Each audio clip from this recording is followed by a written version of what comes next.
হরে কৃষ্ণ। মহাপ্রসাদ চ্যানেলের এক নতুন পর্বে সবাইকে স্বাগত। আজকে আমি তাল ক্ষীর বানাবো। আমরা বাড়িতে জন্মাষ্টমীতে ভগবানকে বা গোপালকে তাল ক্ষীর বানিয়ে দিয়ে থাকি। আজকে সেই তাল ক্ষীর আমি একটু ভিন্ন স্বাদে বানাবো। তাহলে দেখে নেওয়া যাক আজকে তাল ক্ষীর বানাতে আমাদের কি কি প্রয়োজন। তাল ক্ষীর বানানোর জন্য আমি এখানে 1 কাপ পরিমাণ তালের পাল্প নিয়ে নিয়েছি। আর এখানে হাফ লিটার গরুর দুধকে বাড়িতে ফুটিয়ে খুব ঘন করে 1 বাটি পরিমাণ করে নিয়েছি। আর এখানে হাফ কাপ চিনি রয়েছে, হাফ কাপ নারকেল কোড়া, একটু কাজু বাদাম, 4টে এলাচ আমি রেখেছি যেটা আমি গুঁড়ো করে দেব। আর এখানে গার্নিশিংয়ের জন্য আমি রেখেছি আমন্ড কুচি, পেস্তা কুচি আর একটু কাজু বাদাম। এবার আমি একটা কড়াই গ্যাসে বসিয়ে দিয়েছি। এবার কড়াইয়ের মধ্যে প্রথমে তালের পাল্পটাকে আমি দিয়ে দেব। 1 কাপ পরিমাণ তালের পাল্প নিয়েছি আমি এখানে। তালের পাল্পটা দেব। এই সময় গ্যাসের আঁচটা আমি একদম লো করে দিচ্ছি। এই তাল ক্ষীরটা বানানোর সময় গ্যাসের আঁচটা কিন্তু একদম কমিয়ে রাখা খুব প্রয়োজন। এবার আমি এখানে হাফ কাপ চিনি দিয়ে দিলাম। দিয়ে এটা ভালো করে মিশিয়ে দেব তালের পাল্পের সঙ্গে।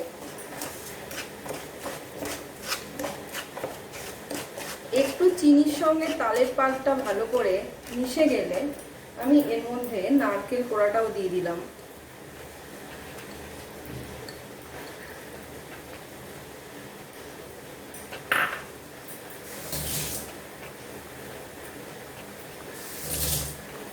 নারকেল কোড়াটা দিয়ে ভালো করে নাড়াচাড়া করব এবং গ্যাসের ফ্লেমটা যেন একদম কম থাকে।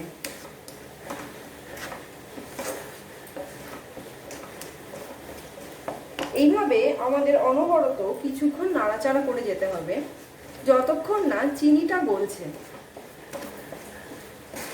তাল কিন্তু আমাদের শরীরের জন্য ভীষণ উপকারী। তালে প্রচুর পরিমাণ ভিটামিন এ রয়েছে যা আমাদের চোখের জন্য ভালো।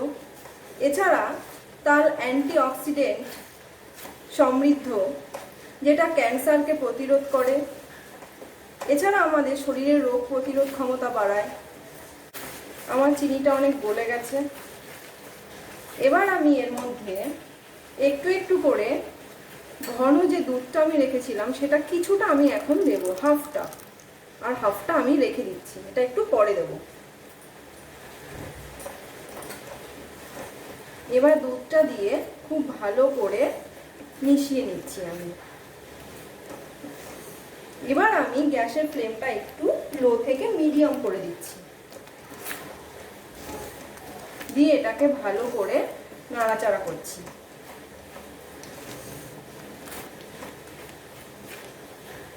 তালটা একটু ফুটে উঠলে এর মধ্যে আমি কাজু বাদামগুলোকে দিয়ে দেব।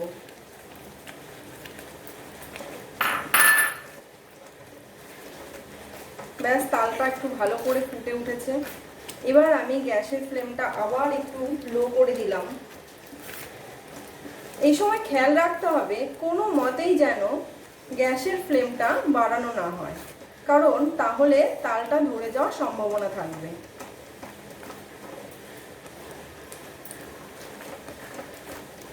এবার এর মধ্যে আমি বাকি যে ঘন দুধটা ছিল সেটাকেও দিয়ে দিলাম।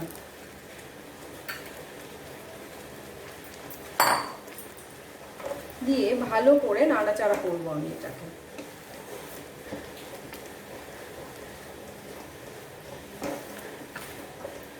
তাল ক্ষীর কিন্তু জন্মাষ্টমীতে মাস্ট, কারণ আমরা জানি যে তাল ক্ষীর ভগবানের খুব প্রিয়। তাই লুচির সঙ্গে আমরা জন্মাষ্টমীতে এই তাল ক্ষীর ভগবানকে বানিয়ে দিয়ে থাকি। এবার একটু এরকমভাবে তাল ক্ষীর বানিয়ে দেখবেন, খুব সুন্দর হবে। অন্যান্য যে তাল ক্ষীর হয় তার থেকে এই তাল ক্ষীরটা সম্পূর্ণ আলাদা লাগবে। আমাদের তালটা অনেকটা ঘন হয়ে এসছে।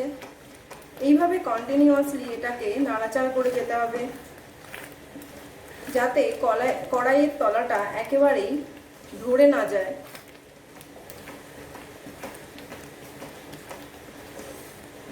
আর একটু ঘন হয়ে আসবে, তাহলেই আমাদের তাল ক্ষীর একদম তৈরি হয়ে যাবে। গ্যাসের ফ্লেমটা যেন একদম সবসময় কমানো থাকে। হ্যাঁ, একটু ঘন হয়ে এসছে। আমি এবার এর মধ্যে একটু এলাচ গুঁড়ো দিয়ে দেবো। এলাচ গুঁড়োটা দিয়ে তাল ক্ষীরটাকে ভালো করে মিশিয়ে নিতে হবে।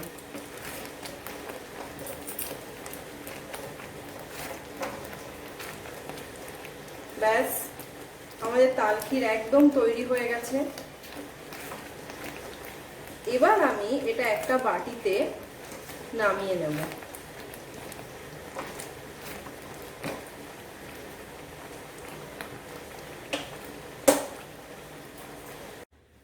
তাল ক্ষীরটাকে আমি একটা বাটিতে নামিয়ে নিয়েছি। এবার আমি এর ওপরে একটু নারকেল কোড়া দেব, মাঝখানটাতে ঠিক। এবার তার চারপাশে একটু কাজু বাদাম দিয়ে সাজিয়ে দিচ্ছি, এক এক করে গোল করে তার চারপাশে কাজু বাদামগুলোকে দিয়ে সাজাচ্ছি আমি। এবার আমন্ড কুচিগুলোকে আমি সাইড দিয়ে দিয়ে দিচ্ছি সব।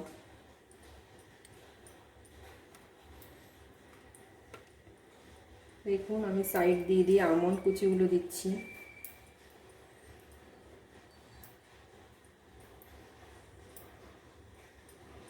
এবার আমি এর ওপরে একটু পেস্তা বাদাম দিচ্ছি ছড়িয়ে। এইভাবে খুব সুন্দর করে সাজিয়ে দিলে জন্মাষ্টমীতে ভগবান খুব খুশি হবেন। পেস্তা দিয়ে আমার সাজানো হয়ে গেছে। এবার শেষে আমি মাঝখানে একটা তুলসী পাতা বসিয়ে দিচ্ছি। আমার এই তাল ক্ষীরের রেসিপিটি যদি আপনাদের ভালো লেগে থাকে, তাহলে এই রেসিপিটি লাইক ও শেয়ার করার অনুরোধ রইল। আর আমার চ্যানেলটি যদি এখনও অবধি সাবস্ক্রাইব করা না থাকে, তাহলে সাবস্ক্রাইব করার জন্য অনুরোধ রইল। সবাই ভালো থাকবেন। হরে কৃষ্ণ।